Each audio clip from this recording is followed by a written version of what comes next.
भारत के पूर्व मुख्य न्यायाधीश डीवाई चंद्रचूड़ ने देश की न्यायपालिका में वंशवाद, पुरुषों, हिंदू और उच्च जातियों के वर्चस्व से इनकार किया। उन्होंने कहा कि निचली अदालतों में 50% महिलाओं की नियुक्ति की गई और ये संख्या भविष्य में और बढ़ेगी। इसके अलावा न्यायपालिका के उच्च पदों पर भी महिलाएं होंगी।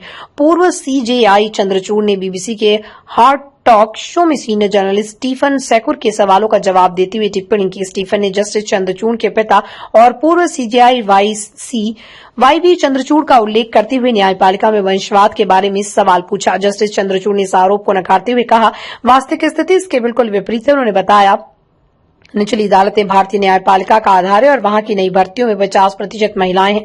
कुछ राज्यों में तो जिला अदालतों में 60 से 70% महिलाएं नियुक्त की गई। उन्होंने ये भी कहा कि उच्च न्यायपालिका में महिलाएं भविष्य में अधिक संख्या में होंगी, क्योंकि वर्तमान में स्थिति 10 साल पहले की तुलना में बेहतर हो चुकी है। चंद्रचूड़ ने कहा कि वर्तमान में महिला शिक्षा, विशेष रूप से विधि शिक्षा की पहुंच बढ़ी है और ये निचली अदालतों तक पहुंच चुकी है। जेंडर संतुलन अब भारतीय न्यायपालिका में स्पष्ट रूप से दिखने लगा है। उन्होंने ये भी बताया कि महिला वकीलों की संख्या बढ़ रही है और भविष्य में ये और बढ़ेगी।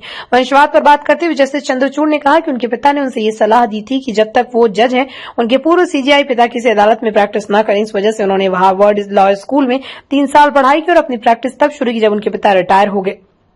उन्होंने ये भी कहा कि भारतीय न्यायपालिका में अधिकांश वकील और जज पहली बार विधिक पेशे में आए, जिनका परिवार से कोई वकील या जज होने का बैकग्राउंड नहीं है।